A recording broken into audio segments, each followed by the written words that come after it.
Tingnan nyo guys, nakaw.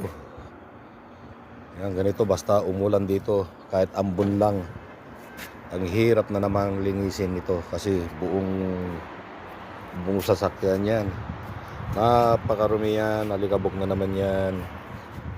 Tingnan nyo. Parang bagong hukay. Lahat ng sasakyan, basta nasa labas. Hindi yan makakaligtas mga idol.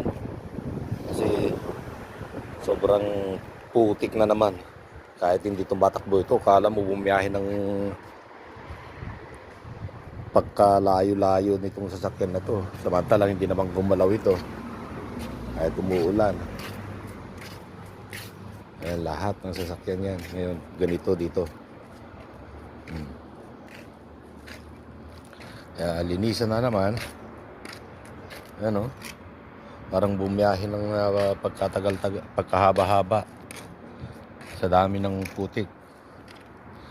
Hindi nakakaligtas talaga yan basta kapag ganyan na umambon na o umulan, lalo kagabi talaga malakas ang ulan kagabi, walang mangyayari talaga kundi ganito. Mahirap na naman maglinis guys, kaya umpisahan na natin habang maaga pa.